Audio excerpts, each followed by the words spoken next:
Vraie Voix Sud Radio, 17h-19h, Philippe David, Cécile de Ménibus.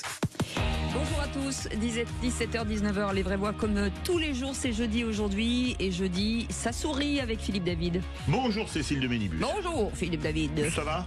Oui, ça va. Ça va très bien. C'est bien votre façon de dire bonjour Madame de Ménibus. Et j'ai pas dit madame, j'ai dit Cécile. Oui, mais madame, ça va bien si vous voulez. Si vous voulez changer une fois de temps en temps, 0826 300 300, ce numéro de téléphone avec Aude qui vous attend au standard jusqu'à 19h avec le sommaire du jour, le grand débat à 17h30, les amendements proposés par les élus du nouveau Front Populaire pour rehausser le taux de la flat tax sur les revenus du capital ont été retoqués par l'Assemblée nationale. Cependant, les députés ont largement voté le renforcement de l'exit tax pour freiner l'exil fiscal des contribuables. Alors parlons vrai, est-ce que c'est le capital qui n'est pas assez taxé ou est-ce que c'est le travail qui est trop taxé en France? Si on taxe encore plus les revenus du capital, est-ce que ça fera fuir les investisseurs? Et à cette question, faut-il taxer plus les revenus du capital? Vous dites oui à 52%. Vous voulez réagir? Aude attend vos appels sans aucune taxe au 0826 300 300. Et notre invité pour en parler, Daniel Simonet, sera avec nous, député NFP de Paris. Et puis le sud de la France redoute un nouvel épisode Sevenol dans les jours qui viennent, alors que les communes déjà sinistrées réclament la reconnaissance de l'état de catastrophe naturelle. Les dégâts de la semaine dernière coûteront entre 350 000 et 420 millions d'euros, selon la Caisse centrale de réassurance. Alors parlons vrai, est-ce que certaines communes ont manqué d'anticipation? Est-ce que les précautions, notamment les octrois de permis de construire, sont toujours prises? Et à cette question, les maires ont-ils les moyens de protéger leur commune des intempéries? Vous dites non à 79%. Encore et toujours, Aude, au 0826 300 300, attend vos appels. Et Alain Chrétien, vice-président de l'Association des maires de France et maire de Vesoul, qui vient de présenter donc son rapport sur l'assurançabilité des biens de collectivité, sera avec nous pour en parler. On vous souhaite la bienvenue, les vraies voix jusqu'à 19h. Les Vraies Voix Sud Radio. Autour de cette tablée, Philippe Bilger qui est avec nous. Bonsoir Monsieur Bilger. Bonsoir ma chère Cécile. J'ai Bonsoir. toujours envie de vous appeler maître, mais on ne peut pas vous appeler maître. J'allais dire Mon dodu, mais je n'ose pas. Mon cher Philippe. Maintenant c'est fait. Mon cher Philippe. c'est dit, c'est Mon trop ça. replay, alors plutôt. Comme vous voulez. Tom Conan est avec nous. Bonsoir. Bonsoir Tom. Bonsoir. Bienvenue. Merci. Loïc Guérin, avocat pénaliste. Bonsoir. Bonsoir. Il faut toujours un pénaliste à côté de soi. Ah on sait oui, jamais. et puis surtout un très bon. Oui, c'est un très bon. On vous dira ça quand on aura vraiment fait des bêtises. Il a une bonne assise. Il a un certain flegme, c'est vrai. Oui. Ouais, il est calme. On l'aime bien. Tout va bien. En tout cas, il arrive à nous faire changer d'avis, donc c'est plutôt bon signe. C'est pour ça que je l'ai gardé dans mon agenda, on ne sait jamais, sur un malentendu. Et avec ce numéro 0826 300 300, Simon de Perpignan est avec nous. Bonsoir Simon. Bonsoir. Allez, décidément, il y a un problème là avec le téléphone. On n'a pas payé le La téléphone. facture en fait. On n'a pas payé. Je crois qu'on n'a pas J'ai payé oublié le de téléphone. contribuer, alors du coup c'est pas passé. C'est ça. C'était à vous de payer cette semaine le téléphone de Sud Radio. Est-ce que Simon de Perpignan est avec nous? Ah, le voilà. Ah, Simon. Bah non, Simon n'était pas là. Bon, bah écoutez, c'est pas très grave.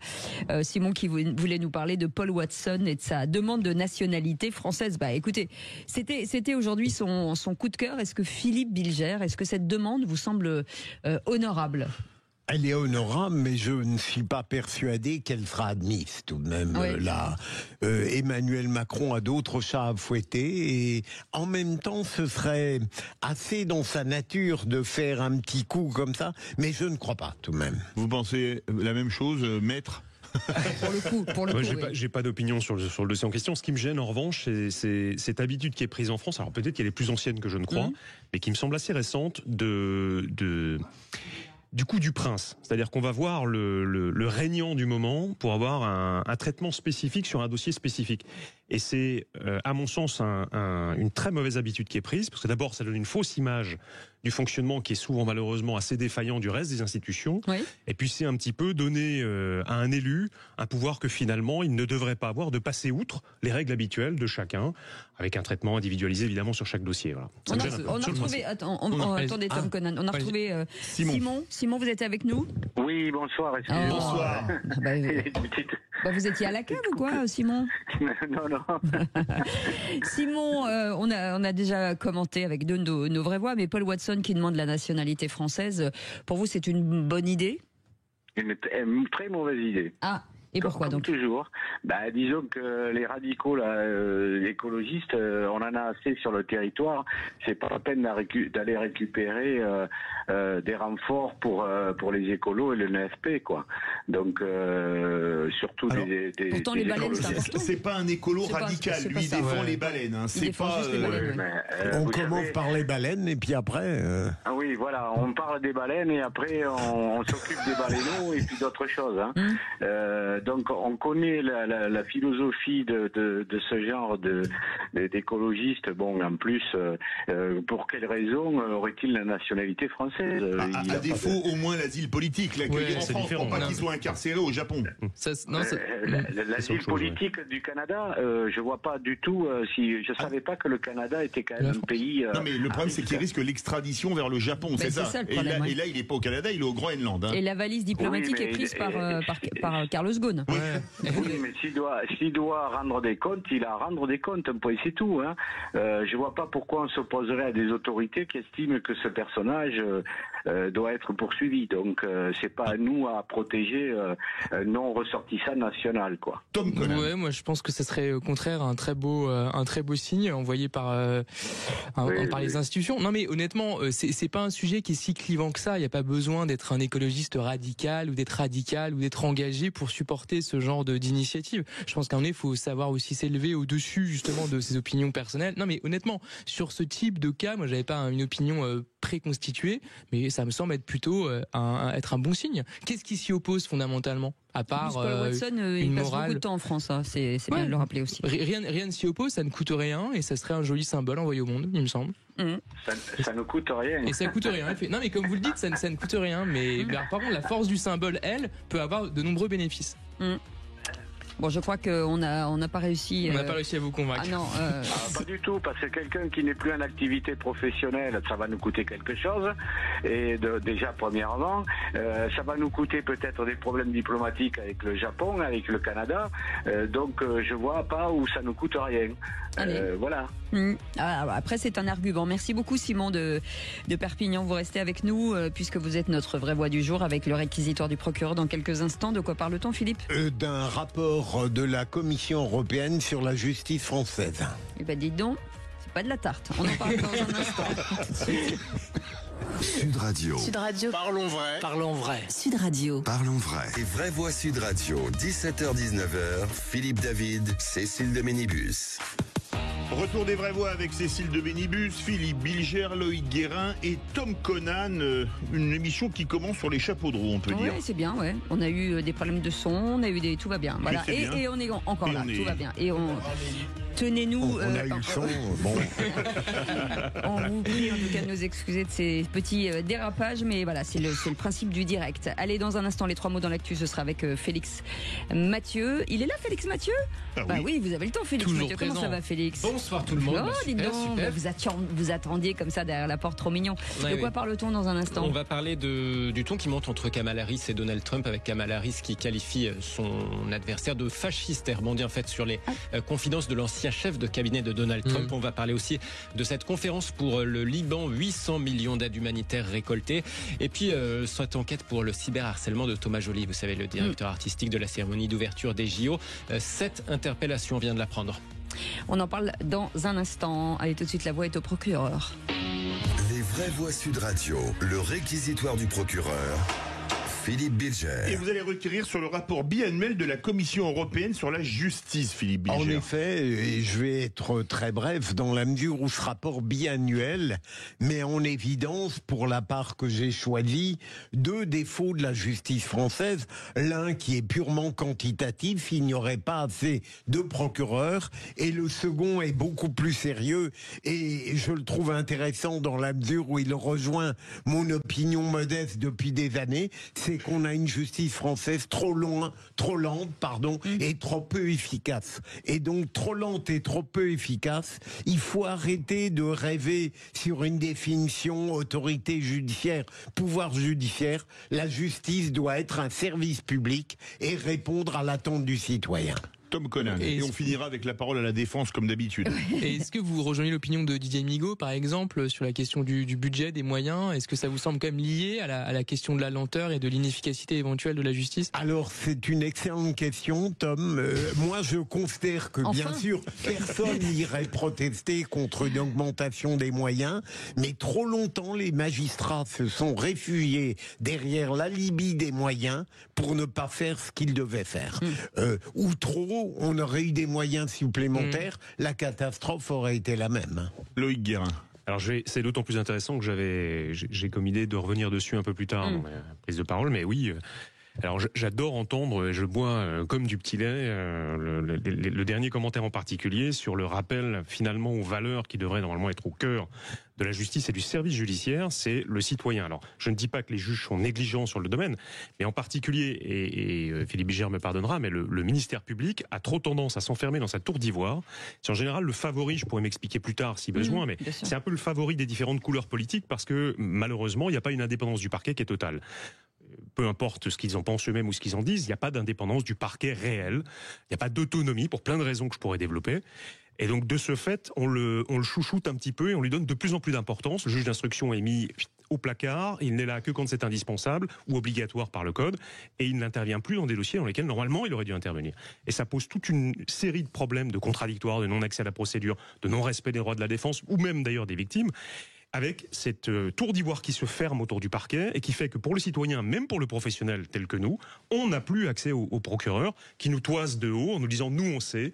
Vous ne savez pas, les affaires entre parties ne nous intéressent pas, alors que 80% des dossiers sont bien évidemment des affaires entre parties.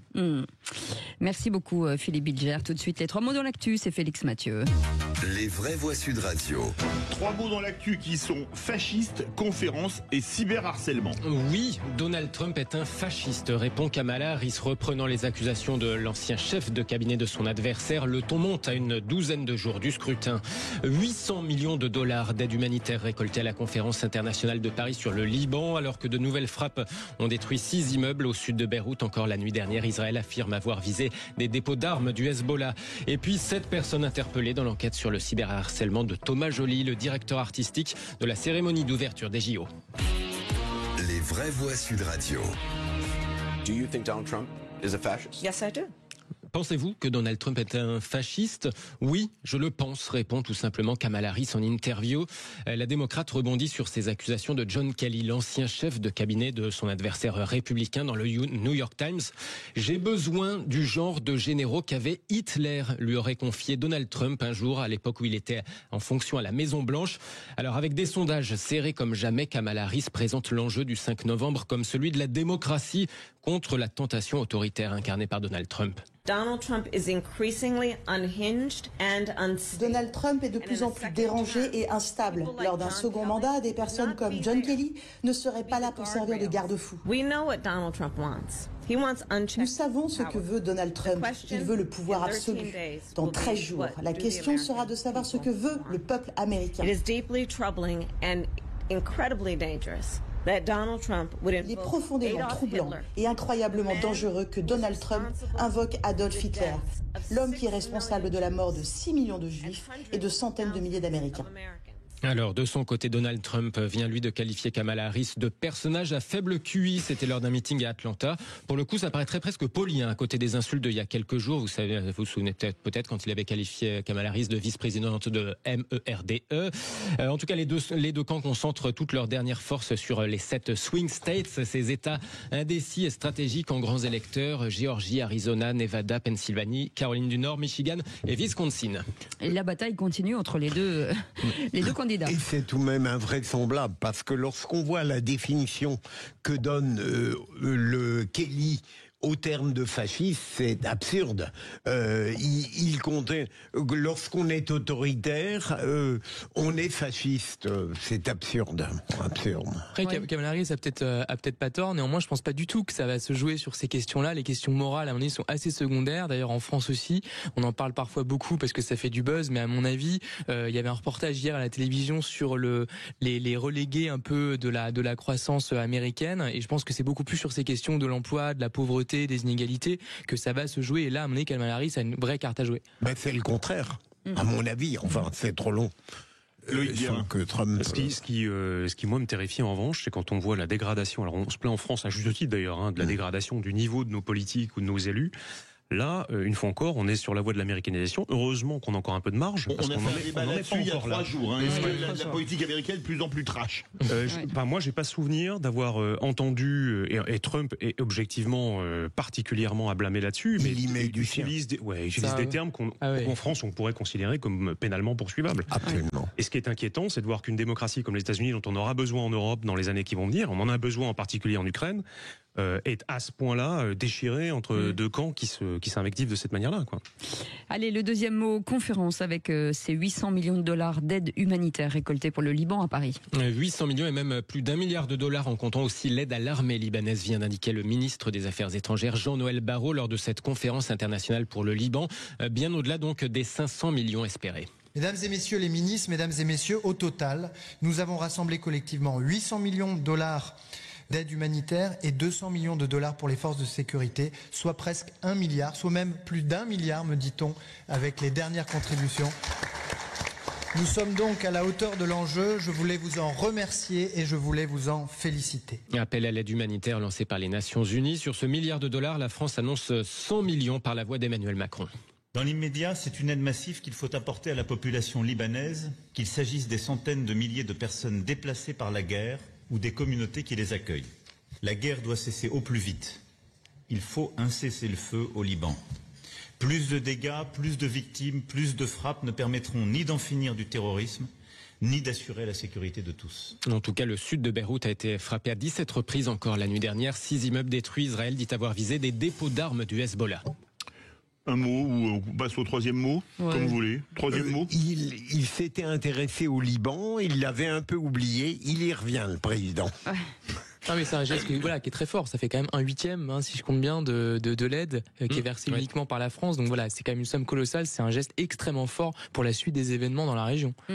Troisième mot, cyberharcèlement. On vient de l'apprendre. 7 personnes ont été arrêtées partout en France. Une première vague de cette interpellation, dit la justice. Interpellation menée cette semaine partout en France. On parle de l'enquête pour le cyberharcèlement subi notamment par Thomas Joly, le directeur artistique de la cérémonie d'ouverture des Jeux Olympiques. Il en avait témoigné sur BFM. La République aime tous ses enfants et elle les défend et elle les protège. Voilà. Et quand on est victime, quand on est la cible, d'homophobie, de racisme, de n'importe quel type de discrimination, d'ailleurs, la discrimination est un délit et la loi punit ça.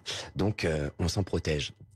Mais par contre, non, ça ne démotive pas. Bien au contraire, ça dit surtout nous avons tous une place, tous et toutes, une place sous la lumière de cette vasque. Et au-delà de cette vasque, dans ce pays, encore une fois, la République accueille tout le monde. Et que si certains ou certaines ne le comprennent pas, eh bien, il faut leur redire. Cette interpellation, donc première vague, dit la source judiciaire contactée par l'agence France Presse, source qui fait savoir qu'il y en aura d'autres. Les enquêteurs iront, je cite, jusqu'au bout. Un message très mesuré de Thomas Joly, je veux dire. Oui, j'aimerais bien que la justice, la police ordinaire soit aussi efficace parfois que les services spécialisés le sont dans le cyberharcèlement. Oui. Oui, alors, ça aussi, pour le grand public, là aussi, il nous faut encore, mais de la poudre aux yeux. C'est-à-dire qu'à partir du moment où un personnage est important ou protégé du pouvoir, c'est-à-dire que à juste titre en l'occurrence, je ne me prononce évidemment pas sur le dossier, il n'y a aucune difficulté à ce qu'on poursuive des personnes qui harcèlent, quelle que soit d'ailleurs la méthode, qu'elle soit par papier, par geste, par agression, numériquement, peu importe. Évidemment que la loi, force doit rester à la loi, comme disent les gendarmes. Mais... j'aimerais bien que la justice tout court soit aussi diligente et efficace sur des dossiers lambda qui parfois sont beaucoup plus graves que ça, y compris de cyberharcèlement d'ailleurs. Vous pouvez toujours essayer de déposer une plainte, vous allez voir ce qui va lui arriver à la plainte. Rien. Donc ça m'agace un petit peu que parce que les médias, pour les adolescents, par exemple. Exactement. Ouais. On a le spotlight, pour utiliser un beau mot de français, sur un individu qui a le moment, le vent en poupe, le projecteur du moment. Pardon, c'est ma faute et je m'en veux. Je vais me battre ma coulpe.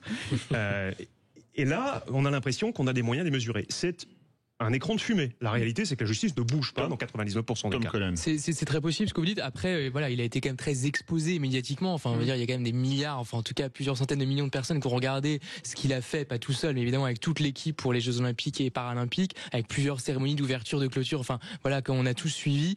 Donc là, il était quand même une situation qui était quand même très particulière aussi. Très exposé et une déferlante de haine. On l'a vu effectivement sur les réseaux sociaux. Merci beaucoup.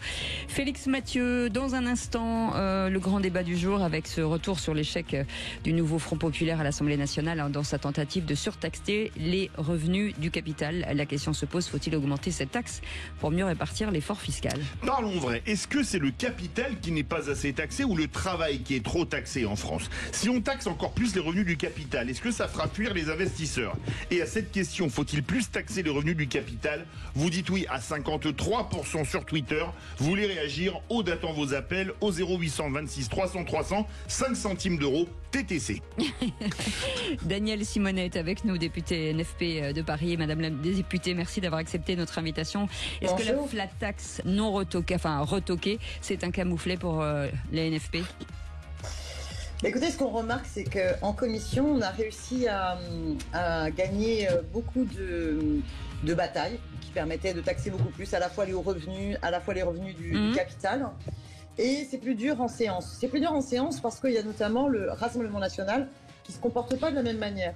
Ah ben, on va en parler. Le Rassemblement national a décidé sur quasiment tous les votes d'être beaucoup plus en soutien, clairement affiché du gouvernement. Allez, on va en parler dans un instant. La béquille du gouvernement, donc nos amendements ne passent pas. Restez avec nous, on en parle dans un instant. À tout de suite. Sud Radio. Sud Radio. Parlons vrai. Parlons vrai. Sud Radio. Parlons vrai. Vraie Voix Sud Radio, 17h-19h, Philippe David, Cécile de Ménibus. Retour des vraies voix avec Cécile de Ménibus, Philippe Bilger, Loïc Guérin, Tom Conan. C'est l'heure du grand débat des vraies voix. Les vraies voix Sud Radio, le grand débat du jour. Bon, si vous prenez les 500 plus grandes fortunes, on est aujourd'hui à 1200 milliards d'euros. La dette publique, c'est aussi quelque chose qu'on peut rembourser en mobilisant cet argent-là. Taxer le capital, pourquoi pas? On peut le taxer au niveau que vous le souhaitez. Le problème, c'est que comme vous le savez, le capital, il est mobile. Les amendements qui avaient été adoptés en commission des finances ont finalement été rejetés lors du vote final de la partie recettes.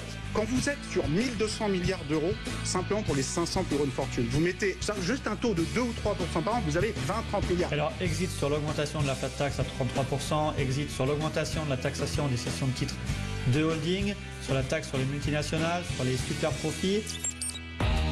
Et le nouveau Front populaire retoqué à l'Assemblée nationale dans une tentative de surtaxer les revenus du capital. La gauche, mais aussi certains députés centristes, voulaient augmenter la flat tax au-delà des 30% actuels. Une taxe instaurée, je le rappelle, après la suppression de l'impôt, c'était en 2018. Alors parlons vrai, est-ce que plutôt que taxer les revenus du capital, il ne faudrait pas diminuer les dépenses? Est-ce que vous craignez une fuite des capitaux en cas de hausse trop forte? Et à cette question, faut-il plus taxer les revenus du capital? Vous dites oui à 53%.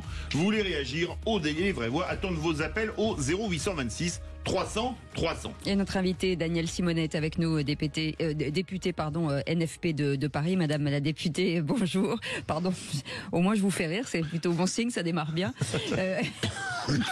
Comme quoi dépité peut-être.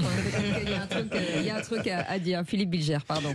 Pour quelqu'un qui n'est pas forcément un spécialiste de l'économie, il est évident que on peut penser que taxer les revenus du capital aujourd'hui serait souhaitable par rapport à la taxation du travail.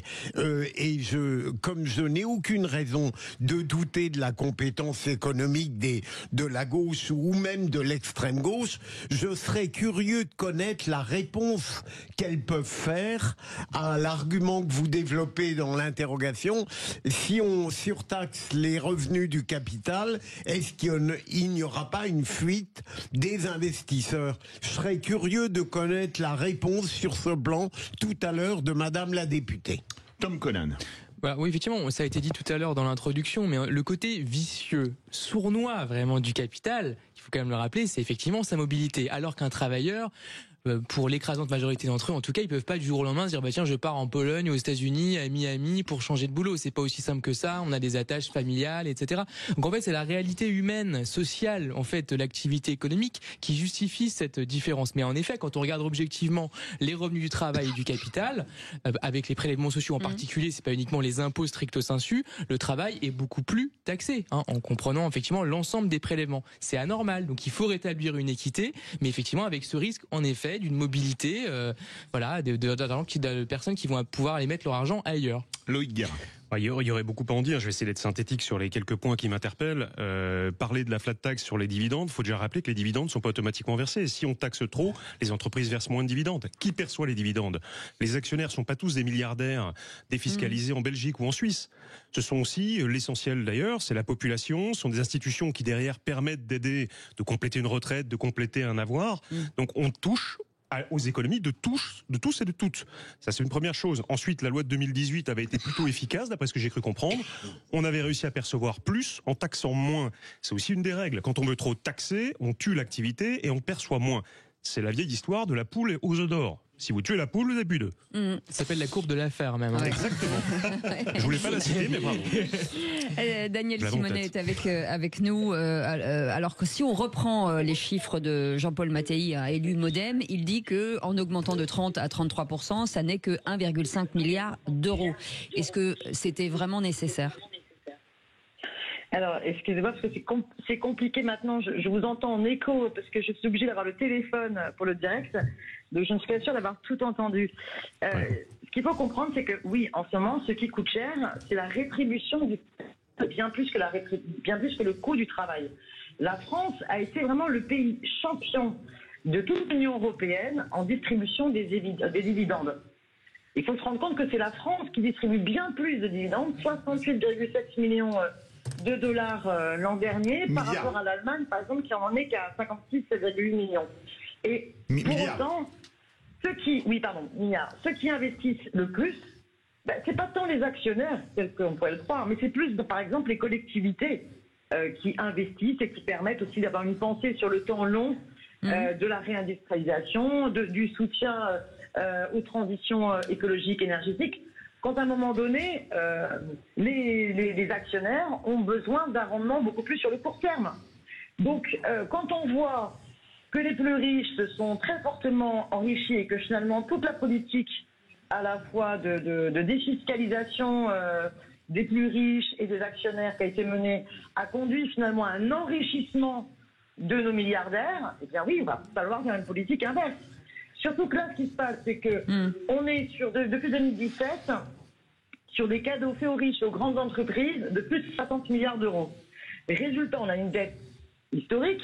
Et du coup, que dit le gouvernement? Bon, allez, on va faire une petite taxe des hauts revenus et des grandes entreprises, mais qui est ponctuelle juste pour 2 ans. Et par contre, on va faire des grandes coupes d'austérité, avec y compris des hausses de taxes, notamment sur l'électricité, où là c'est 6 milliards et où c'est vraiment les travailleuses et les travailleurs de ce pays qui vont payer, quoi. Donc oui, mettre à contribution ceux qui ont le plus profité, ça nous semble être une éthique de base. Mais il me semble que de manière générale, il y a, vous savez, beaucoup d'économistes qui ont travaillé sur ces questions. Il y a Gabriel Zucman, Esther Duflo, Thomas Piketty. Il y en a beaucoup d'économistes français qui ont travaillé sur ces questions depuis des années et qui ont été récompensés pour leurs travaux. Et en fait, ce qu'on voit, c'est que l'évolution, c'est pas uniquement des inégalités dans les revenus, c'est le cas aussi, mais c'est surtout des inégalités de patrimoine. Et donc, à un moment donné, ces débats-là qui sont tout à fait utiles, ceux qu'on a actuellement, ils doivent aussi être complétés par un débat sur le retour de l'ISF ou sur une taxe de ce type-là, parce qu'il n'y a que de cette manière qu'on pourra aller chercher effectivement l'argent qui a été accumulé dans des proportions très importantes et parfois excessives. Mais est-ce que pour les petits porteurs, aujourd'hui les entreprises, tout ça n'est ce que disait tout à l'heure Loïc Guérin, tout ça n'est pas malheureux à un moment donné entre les grandes entreprises qui ont des gros dividendes et les petites entreprises, est-ce qu'il n'y a pas un modèle à trouver ? C'est-à-dire un différentiel de flat tax entre les entreprises de plus de 500 millions de chiffre d'affaires ou d'1 milliard, je ne sais pas, faire un effet de seuil. Voilà. Déjà, ce que nous on propose sur l'impôt sur les sociétés, c'est qu'il y ait une progressivité qui soit instaurée. Parce que dans les faits, on sait pertinemment, et ça a été d'ailleurs démontré dans un rapport qui avait été commandé par le président de la Commission des Finances, que les petites entreprises participent beaucoup plus à l'effort sur l'impôt sur les sociétés que les grandes entreprises qui sont beaucoup plus au point pour trouver tous les mécanismes d'évitement à l'impôt.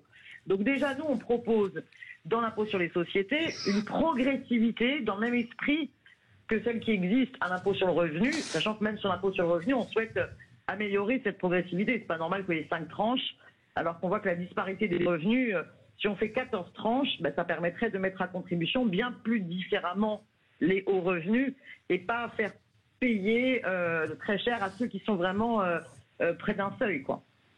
Ça réagit beaucoup au 0826 300 300. On commence par notre auditeur du jour, Simon de Perpignan. Bonsoir Simon, est-ce que pour vous, il faut plus taxer le capital? Ou moins, pourquoi pas, ou rester pareil? Disons que taxer le capital, comme ça a été dit, ça dépend si ça touche les petits porteurs ou les grands capitaux. Oui, c'est ce qu'on vient de dire. Voilà, et moi je sais qu'une chose, c'est qu'on arrête de parler de taxes et qu'on trouve plutôt des dépenses inutiles comme les comités Théodule, les taxes, tout ce qui est les prestations sociales, et prendre enfin une fois pour toutes les exemples des pays qui eux ont géré ça d'une manière beaucoup plus, sûre et qui évite les dépenses inutiles. Voilà, donc il faut arrêter de parler de ponction, mais plutôt d'économie. Et ça serait bien, parce que comme ça, on éviterait de braquer tout le monde, parce que là, on est en train d'angoisser tout le monde, et surtout les petits porteurs, parce qu'ils se disent, de toute façon, moi, j'ai trimé toute ma vie pour avoir un petit capital que j'aurais ou pour moi ou pour ma descendance, et voilà. Donc, je vois pas du tout... pourquoi on s'escrime à aller uniquement dans ce sens. Allez Simon, on va faire réagir Madame la députée, forcément. Est-ce que Simon n'a pas raison de dire, et si on trouvait peut-être des économies à faire un petit peu partout? Il a raison, les comités Théodule, ça fait des mois et voire des années qu'on en parle et il ne s'est rien passé. En fait. Les agences, ça coûte 80 milliards, je crois, et certaines font doublon, triplon, quadruplon. Oui, écoutez, déjà, ce qui est évident, c'est qu'il faut quand même reconnaître que c'est pas normal qu'on ne taxe pas les revenus du capital autant que ceux du travail. Je veux dire, on veut quoi? On veut quand même plutôt d'abord valoriser les gens qui vivent de leur salaire parce qu'ils travaillent et pas d'une rente parce qu'ils ont, par exemple, bien souvent plus hérité que d'autres. Voilà, donc il y a quand même cette réflexion-là nécessaire à avoir. Après, oui, il y a des dépenses inutiles. Nous, par exemple, on estime que le SNU, le Service National Universel, vaut mieux le supprimer parce que ça coûte une blinde pour des résultats dont on ne voit pas trop l'issue. Il y a aussi l'uniforme à l'école. En même temps, on n'a pas vraiment laissé la chance au produit. Un pognon dingue. Donc il y a un certain nombre de choses comme ça qu'on peut tout à fait supprimer et nous sommes bien sûr favorables à supprimer les dépenses inutiles. Je vous donne aussi un autre exemple. Le crédit impôt recherche. Est-ce que c'est normal qu'avec le crédit impôt recherche, on donne tant d'argent à des grandes entreprises sans aucun contrôle, sans exigence de contrepartie? Il faut absolument qu'il y ait une conditionnalité sociale, écologique, qu'il y ait des instances de contrôle. Parce que vous savez, n'importe quelle association, quand elle récupère une subvention, elle a des comptes à rendre.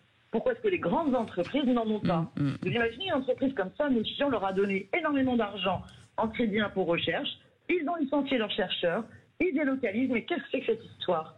Avec de l'argent de l'État, ça c'est inacceptable. Madame la députée, 2 questions rapides. Est-ce que la politique économique de la gauche et de l'extrême gauche ne se résume pas en général, pardon pour le côté sommaire de mon interrogation, faire payer les riches? Est-ce que ça n'est pas en définitive un petit peu sommaire? Deuxième élément, ce qui me gêne, et c'est une question morale, j'ai parfois l'impression que dans la volonté de faire payer les riches, on les condamne en quelque sorte comme s'ils avaient forcément acquis leur fortune de manière déshonorante. Est-ce qu'il n'y a pas quelque chose là qui pourrait déchirer un peu la société française? Alors, déjà, il faut bien prendre conscience aujourd'hui que depuis 2017, nos milliardaires se sont fortement enrichis. Donc, il y a quand même le résultat d'une politique de la part d'Emmanuel Macron qui a permis de protéger les plus riches.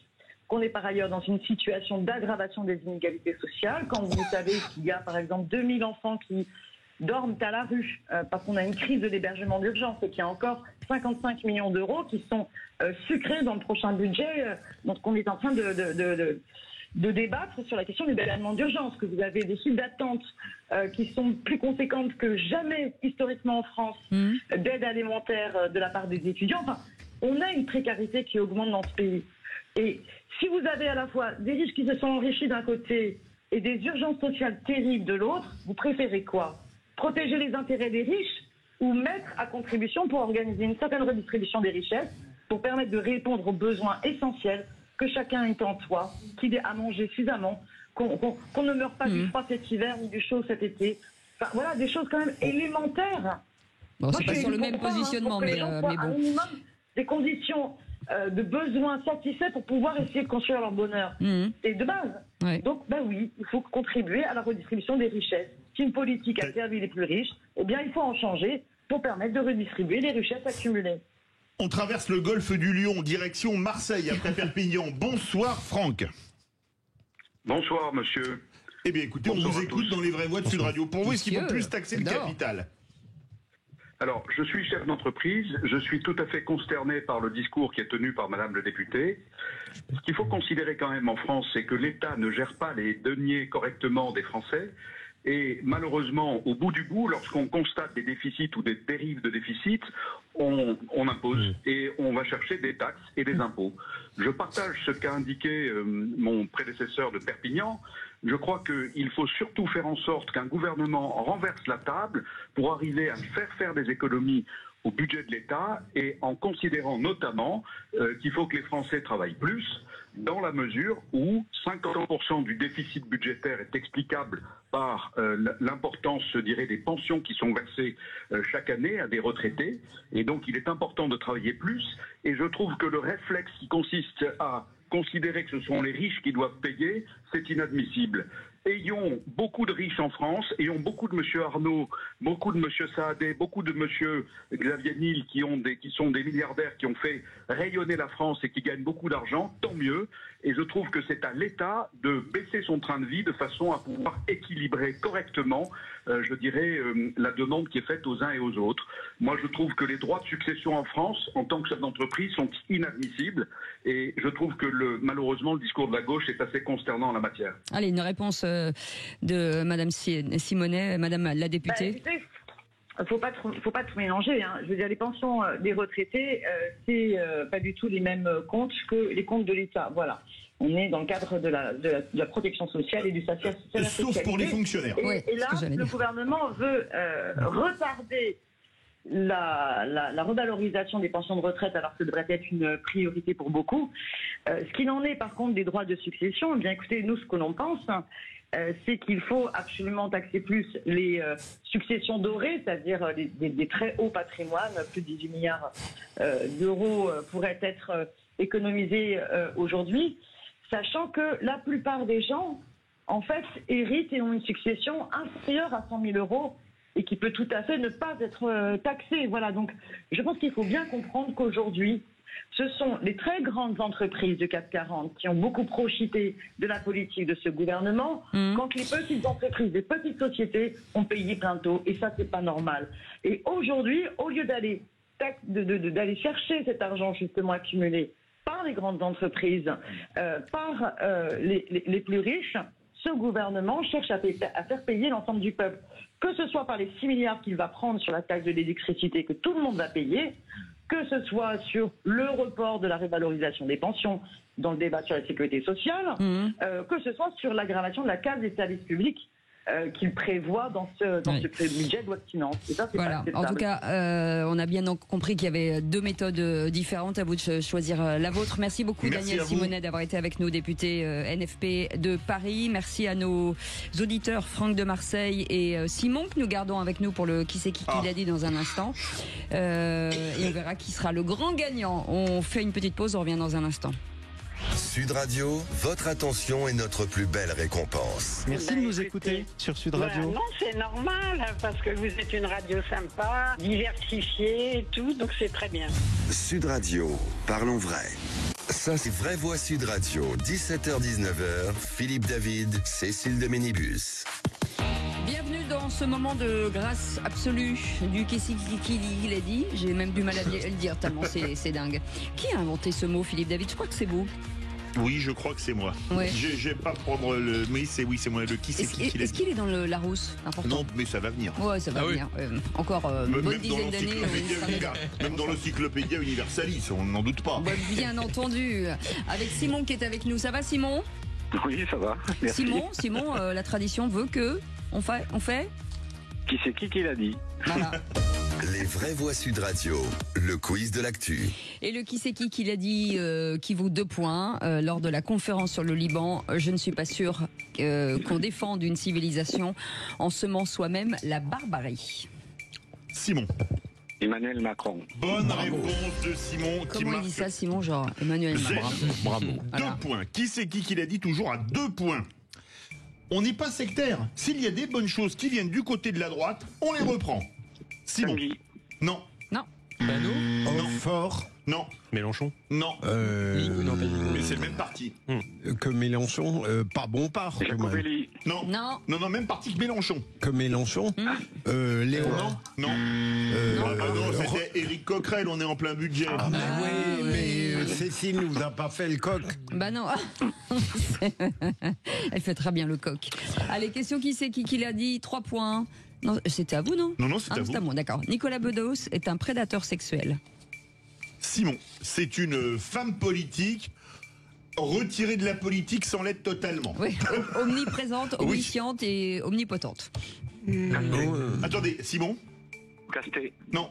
Ségolène Royal. Bonne réponse, Ségolène Royal. Ségolène Royal. Je le donne à Loïc. Ce qui m'évitera d'être Fanny pour une fois. Je ne veux absolument pas me disputer avec Loïc. 3 faire moitié-moitié, 1,5 chacun. Qui c'est qui l'a dit? Simon, à 2 points. La spécialité des amis de Laurent Wauquiez, c'est parler très fort pour quand ils sont dans l'opposition et trahir quand ils sont au gouvernement. Ouf. Tanguy. Bonne réponse, et c'était ce matin sur Sud Radio avec Patrick Roger. RN. Qui c'est qui l'a dit? 2 points. Si l'agriculture ne prend pas en compte le dérèglement climatique, il n'y aura plus d'agriculture demain. C'est une écologiste, ça c'est sûr? Une ministre. Ah. Bah, elle peut être écologiste. Oui. Elle peut être écologiste, mais... Ah, mais Panier Renaché. Bonne réponse. Il est doué. C'est vous qui avez écrit les questions, quoi. Là.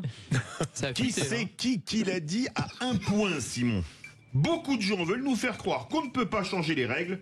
L'état de droit, on peut le changer. Ah, ben c'est Retailleau. Bonne réponse. En fait, il joue tout seul. Oui, absolument. Ah, mais vous êtes super bon, hein. Ah, ben on respecte les règles. Mais Philippe Bichard va en vouloir. Lui, il a le monopole du Retailleau. Alors. Non, mais je suis heureux qu'il ait dépassé ma propre bouche. Attention, question qui c'est qui l'a dit? 3 points. Quand on consomme de la drogue dans notre pays, on fait vivre des réseaux mafieux. C'est un ministre, enfin un secrétaire d'État.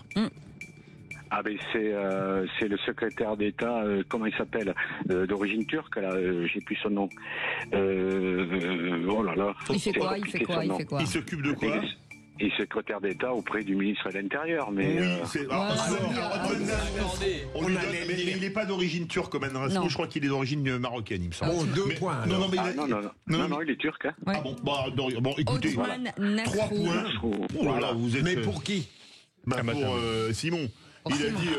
Attendez. Bah non. Mais vous l'avez dit le quand? point Je est l'ai accordé. dit, là, Haute-Main Mais oui, mais il a dit, il ne trouvait pas le nom, mais il a dit le bon poste, secrétaire c'est d'État. parce que c'est Simon, alors. Ouais.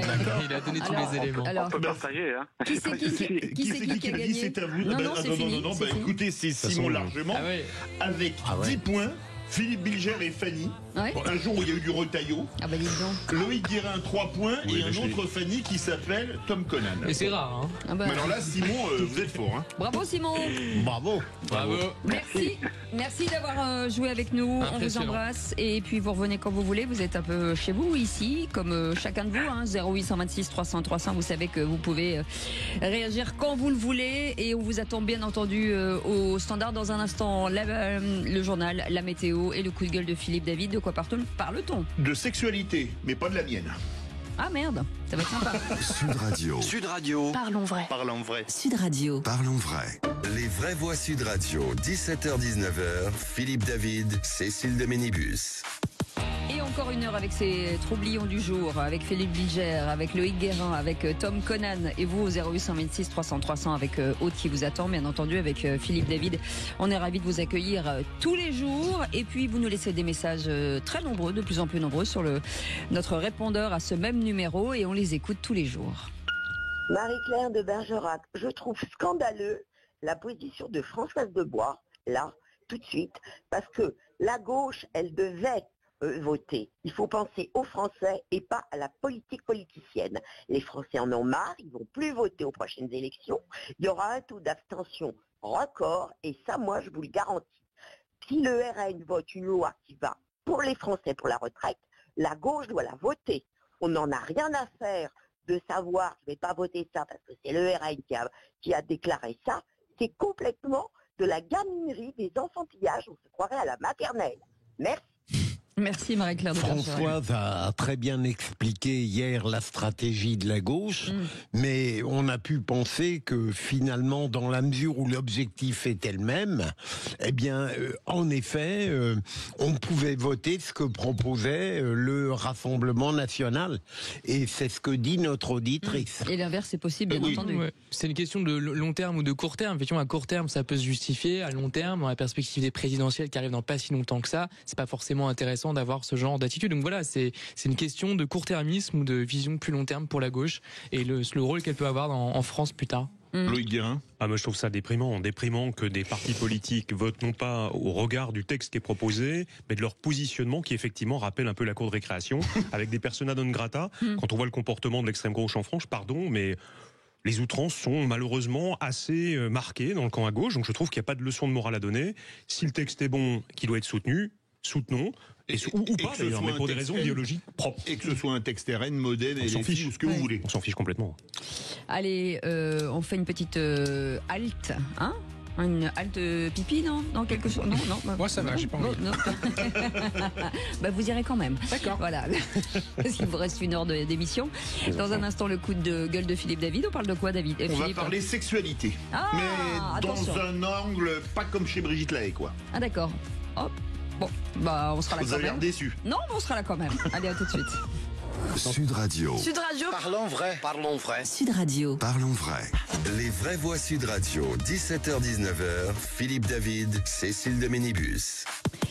Bienvenue à tous les jours de plus en plus nombreux. Merci beaucoup de votre fidélité avec Tom Conan aujourd'hui, Loïc Guérin, pénaliste, et puis Philippe Bilger, notre grand Manitou. Et il y en a un qui râle tous les jours, mais on aime ça en fait, c'est Philippe David. Les vraies voix Sud Radio. Les rumeurs qui, écrivez-vous, ne sont pas parties de nulle part. J'ai toutes les raisons de croire que mon propre camp les a lancées. Pour quelles raisons lancer de telles rumeurs ?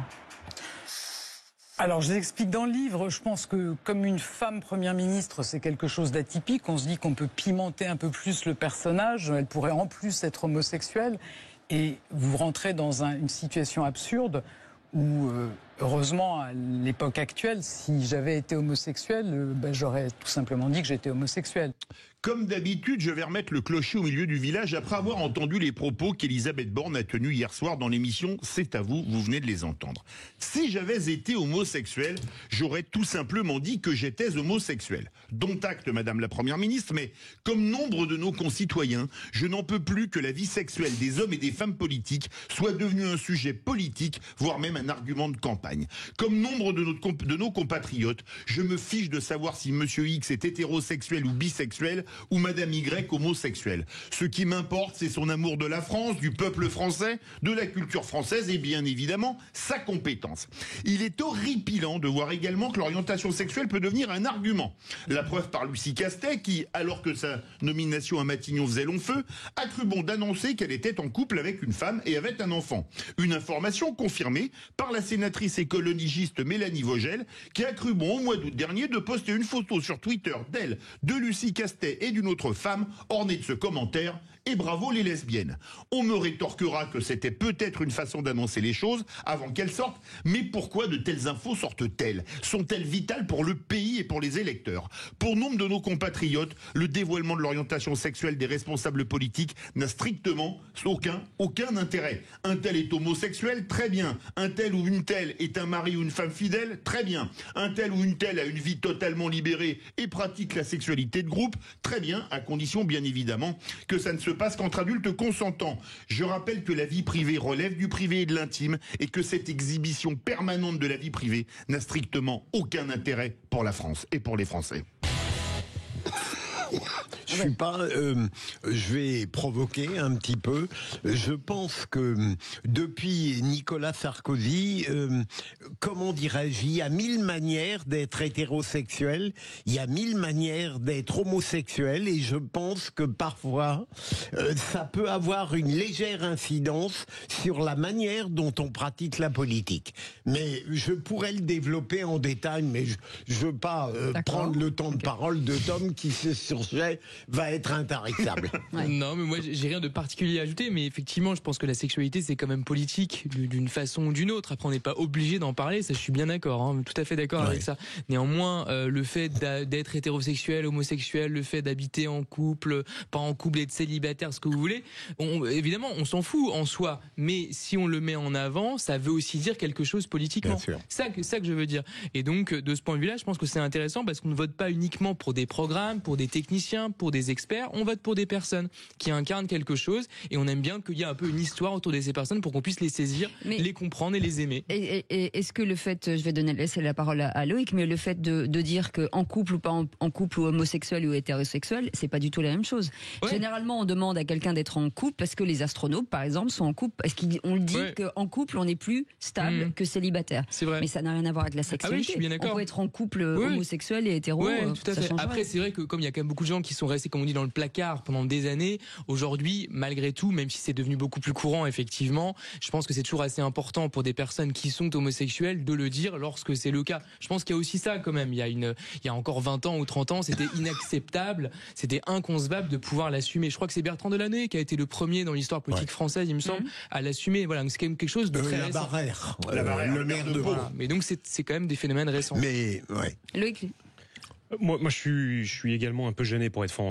On a un peu l'impression aujourd'hui que le vide idéologique, le vide culturel, l'absence d'épine dorsale idéologique ou d'attachement au pays ou à sa volonté de le soutenir, le représenter proprement et avec vigueur, on cédait le pas au narcissisme, parce que c'est aussi moi, je, et une espèce de communautarisme, parce que finalement, que ce soit sexuel, religieux, ethnique, régionaliste, ce qu'on veut, mais on va se réfugier là-dedans pour essayer de se donner une légitimité qu'on a peine à retrouver dans son travail quotidien. Il est beaucoup plus facile de dire je suis quelque chose, que ce soit une orientation sexuelle, une orientation religieuse, ou quoi ou qu'est-ce d'ailleurs, peu m'importe.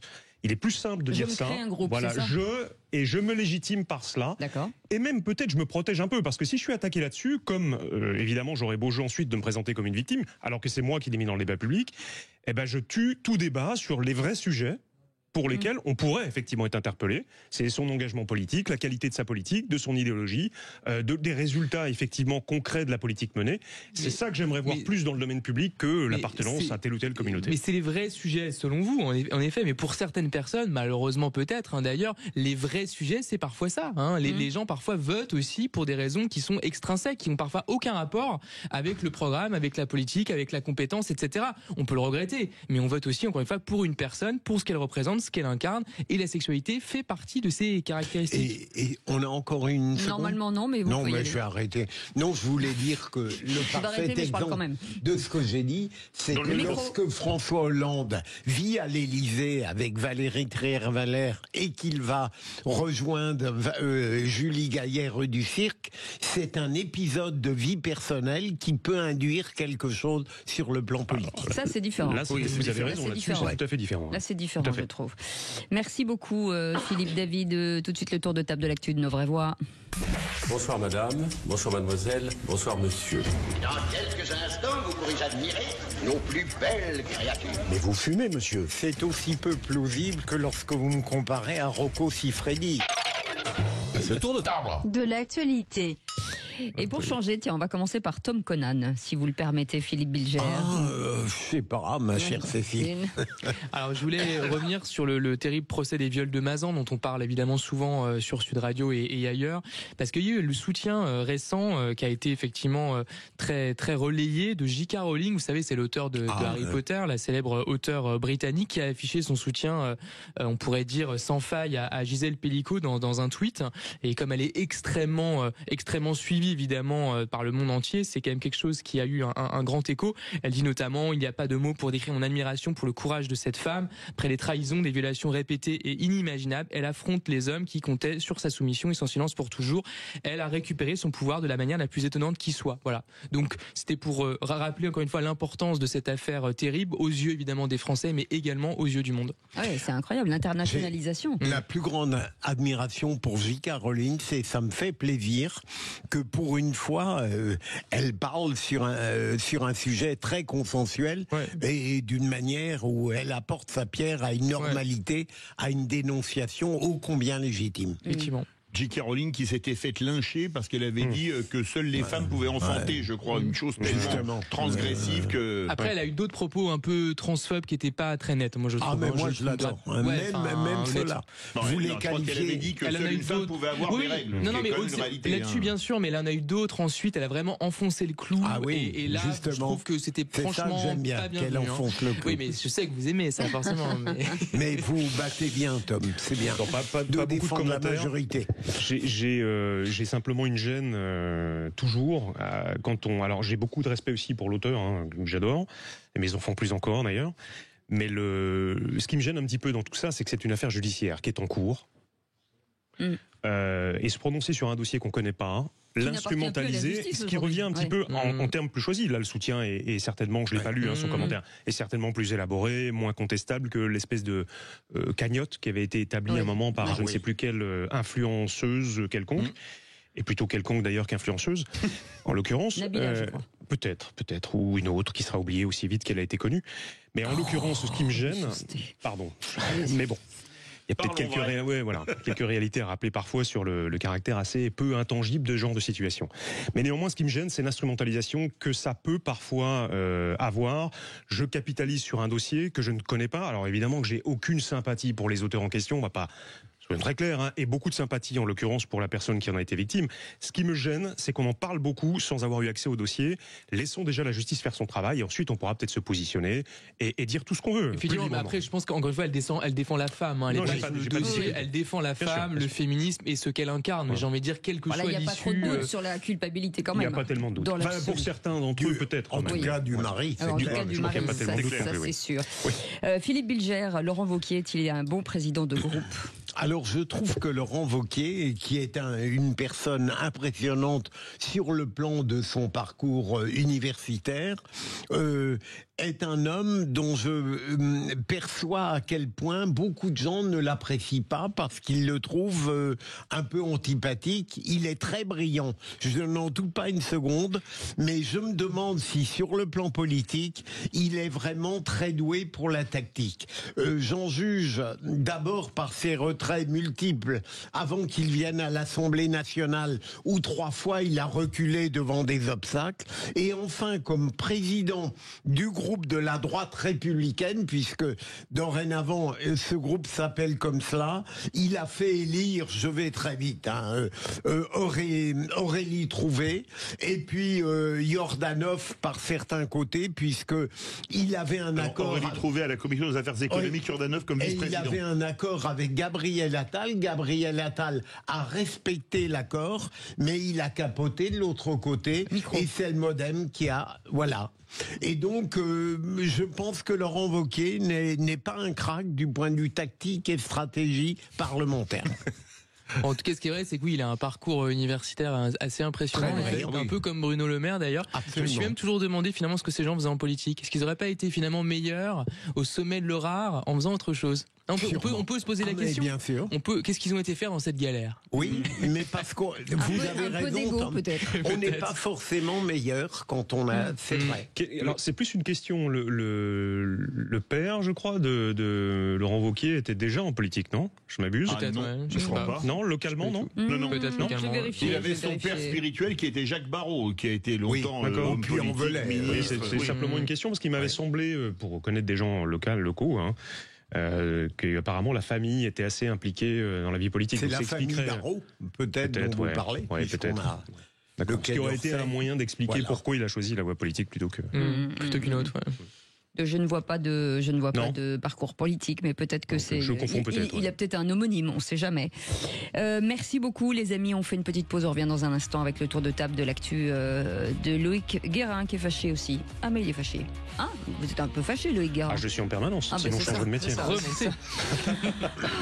Il est épuisant. À tout de suite.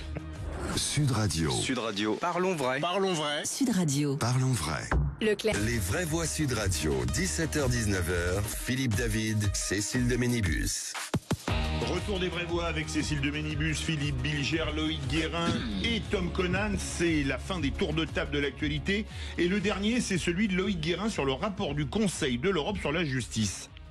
Alors oui, effectivement, en plus ça va dans le sens de ce que j'essaie de répéter régulièrement sur les moyens limités de la justice, et ça fera écho aux propos liminaires de Philippe Bilger il y a quelques instants. Alors le Conseil de l'Europe, c'est pas l'Europe les anciens 12, c'est un conseil qui est beaucoup plus large, hein, ça réunit plus de 40 États, il y a des invités réguliers qui sont extérieurs à l'Europe, donc juste pour bien prendre conscience de qui ou de ce qu'est le Conseil de l'Europe.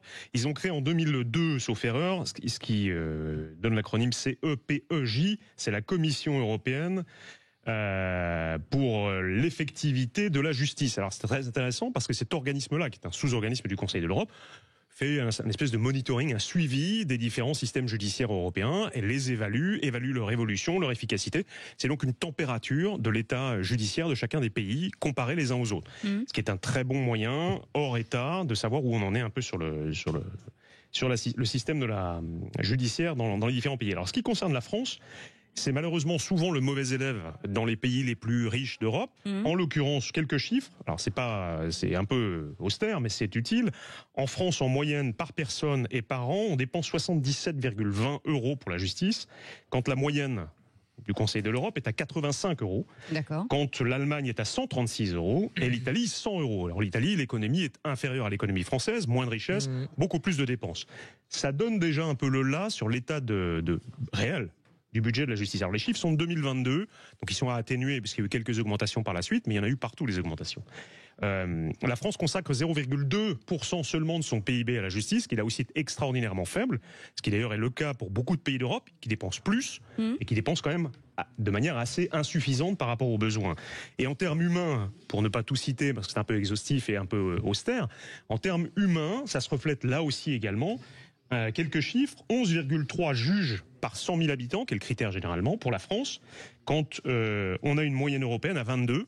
Ah oui. Qui est un peu élevé, et ça peut varier aussi selon les pays. Il faut pondérer, parce que dans certains pays, certains magistrats effectuent des actes que chez nous, on n'a pas effectué à travers un magistrat. Donc tout est à pondérer, mais on est quand même là encore très inférieur. Ça veut dire qu'on est sous-dimensionné. On est très sous-dimensionné. D'ailleurs, c'est très bien comme terme, parce que c'est exactement le terme qu'a utilisé le ministère de la Justice en réaction au rapport en question, qui a parlé de sous-dimensionnement de la justice. Ce qui est en fait endémique chez nous, c'est-à-dire qu'on n'a pas les moyens qui sont donnés. Je suis tout à fait d'accord qu'il y a par-delà les moyens une culture à modifier probablement d'efficacité, mais pas à la Sarkozy, c'est-à-dire une efficacité réelle, pas seulement du chiffre. Mais néanmoins, on ne peut faire que ce qu'on peut avec le peu qu'on lui donne. Voilà. Mais justement, c'est intéressant. Est-ce que ça serait, du coup, c'est des recrutements de magistrats? Est-ce que c'est des locaux? Sur quel aspect, en fait? Il y a tout. On pourrait en débattre. C'est un sujet qui me semble intéressant, d'ailleurs, pour le citoyen. La création, par exemple, du tribunal à Paris, qui a coûté 2,5 milliards avec un partenariat public-privé. On peut en débattre, on peut avoir une opinion contraire. Personnellement, je suis très dubitatif sur l'utilité d'une dépense aussi massive pour un seul et même tribunal. Il y avait probablement matière à faire beaucoup mieux et beaucoup moins cher. Et donc, éviter les dépenses, même si c'est hors budget de la justice, j'ai bien compris, puisque c'est le partenariat public-privé, mais c'est quand même de l'argent public à la fin, pour partie, en grande partie, et c'est un vrai problème. Donc oui, c'est tout ça. Les magistrats sont en sous-effectif constant et chronique, les huissiers, ils ont bien du mal aussi à recruter suffisamment d'huissiers. On n'avait pas plus tard qu'il y a quelques mois une lettre d'un président d'une cour d'appel de province qui se plaignait d'avoir des effectifs qui étaient quasiment réduits de moitié par rapport à l'effectif théorique déjà insuffisant. Voilà. Donc on est réellement. En même temps, il y a des gens sérieux qui disent qu'on a assez de magistrats. Il faudrait augmenter, tu vois, le personnel autour, les assistants de justice, des gens comme ça. Mais bon, les services d'enquête aussi. C'est toute la chaîne pénale, on pourrait dire. Je sais que les tribunaux, c'est pas que le pénal, mais même si on prête à voir l'état des prisons, on sait que là aussi il y a des gros efforts à faire. Donc comme quoi les besoins sont et les services d'enquête sont également sous-dimensionnés. La réforme de la police judiciaire est une catastrophe. Merci beaucoup Loïc Guérin. Tout de suite, l'info en plus avec Félix Mathieu. Les vraies voix Sud Radio. Et les radios associatives craignent de disparaître avec le budget 2025 qui prévoit une baisse d'un tiers de leurs aides. 10 millions d'euros en moins pour le fonds de soutien à l'expression radiophonique. Les crédits devraient passer de 35 millions et quelques à un peu plus de 25 millions l'année prochaine. Or, il est parfois vital ce fonds de soutien pour les 770 radios associatives qui existent en France. Celles-ci craignent tout simplement de mettre le micro sous la porte si cette coupe se confirme. Ces aides mises en place en 82, vous savez, dans la foulée de la libération de la FM, ça représente aujourd'hui environ 40% en moyenne de leur budget. En échange, elles sont censées ne pas diffuser trop de pubs, figurez-vous, pas plus de 20% de leur revenu au total. Elles se sont fait entendre, en tout cas, ces radios associatives. Vous allez me dire, c'est leur but.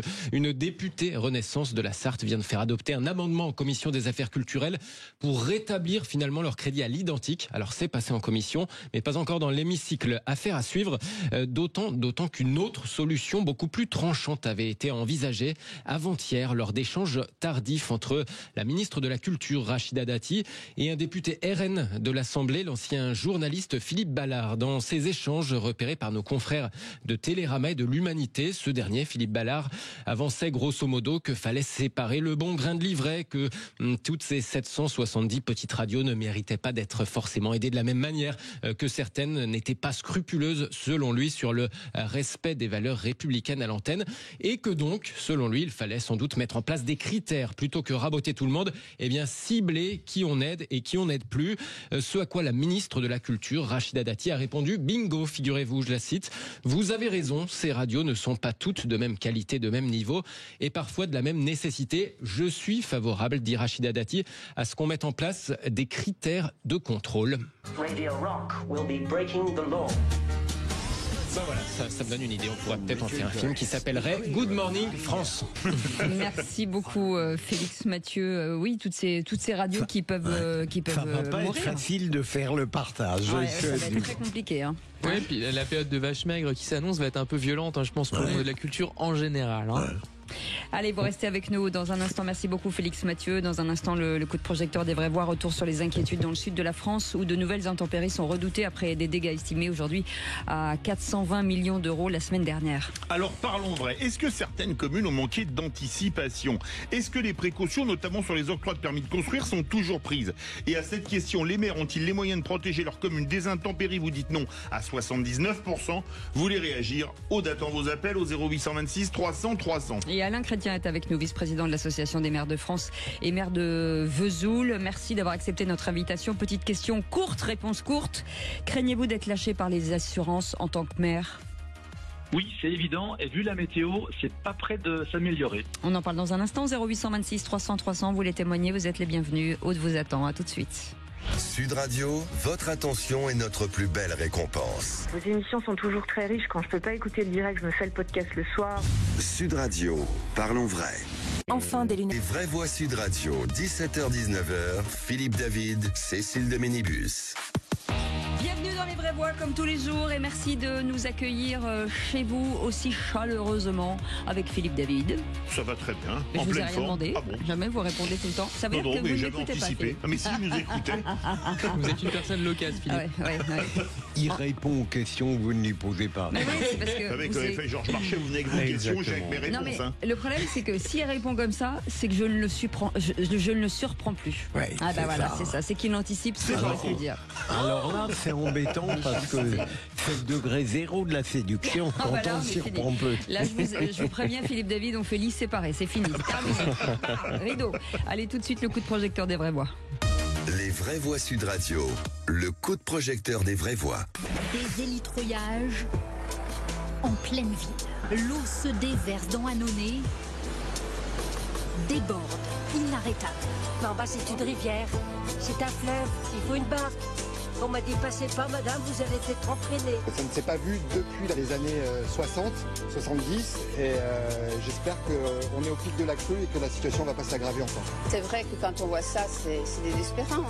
C'est vrai qu'on passe les nuits à surveiller le téléphone, voir comment ça monte. Le problème, c'est qu'on a l'impression de ne pas être écouté. C'est que les élus, tout ça, ils essayent de faire ce qu'ils peuvent, mais je crois qu'il faudra quelque chose de fait au niveau national.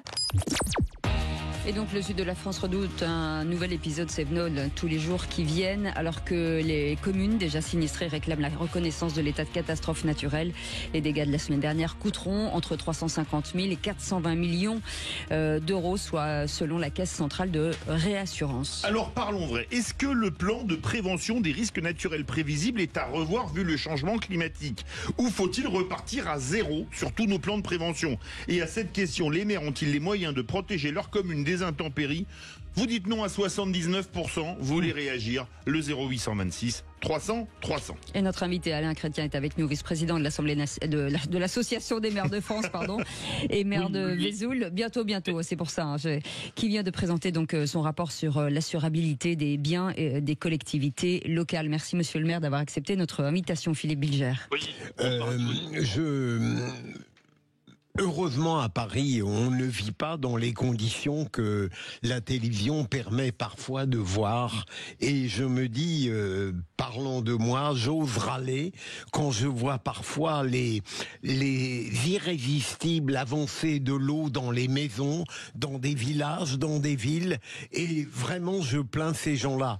Et pour attendre avec impatience la réponse de Monsieur le maire, comme pour l'agriculture, comme pour la sécurité, j'avais l'impression qu'après les catastrophes maintenant de l'île de Ré, qu'on avait pris une infinité de précautions et de dispositions, et malgré le dérèglement climatique incontestable, je me disais que les mairies étaient outillées pour lutter contre les intempéries. Apparemment, ça n'est pas le cas. Et j'attends avec impatience le propos de Monsieur le maire. Alors oui, on a des événements climatiques qui sont de plus en plus violents, et tout ce qu'on avait conçu jusqu'à présent était pour des crues centennales ou des crues cinquantennales. On a construit des dizaines de millions d'euros de digues, on a reméandré des ruisseaux, on a recréé des fossés, on a des plans de prévention qui sont quand même extrêmement fouillés, sauf qu'aujourd'hui on se rend compte que tout ce qu'on a pu faire parfois est totalement insuffisant. À Annonay, vu ce qu'il est tombé et vu l'ampleur des dégâts, on aurait pu faire des digues de 50 mètres de haut, ça n'aurait sans doute pas suffi. Donc il va falloir maintenant qu'on réfléchisse à autre chose, parfois même à déménager des quartiers entiers, mais rendez-vous compte, il faut racheter les habitations des gens, il faut les déplacer, reconstruire ailleurs. Le fonds Barnier, ce fameux fonds Barnier qui avait été créé par le ministre de l'Environnement de l'époque, est aujourd'hui doté de 200 millions d'euros. Il en faudrait sans doute 10 fois plus pour pouvoir déplacer toutes ces habitations qui aujourd'hui sont de plus en plus à risque. Petite question, en fait, le catastrophe naturelle, c'était bien pour des événements exceptionnels. Quand on voit que ça revient systématiquement, on n'est plus dans la catastrophe naturelle, on est dans un nouveau climat, entre guillemets. Tout à fait. Il faut dire aussi que le système CatNat, comme on l'appelle, est un système unique au monde. Ouais. On est beaucoup plus protégé malgré tout que dans d'autres pays. Dans d'autres pays, vous n'avez que vos yeux pour pleurer. Vous avez votre maison qui est rasée, et puis ensuite, c'est à vous de vous débrouiller. Les assurances, l'État, personne ne vous suit. Donc la France est un système les plus protecteurs au monde, mais effectivement, ces risques se répètent de plus en plus souvent, coûtent de plus en plus cher. Vous évoquiez les estimations de la CCR, 420 millions d'euros. Eh bien, 420 millions d'euros, c'est à peu près le montant des primes que payent les communes pour s'assurer elles-mêmes. Donc en un seul événement climatique, on a englouti toutes les primes que les communes de France payent aux assureurs pour protéger leurs bâtiments publics.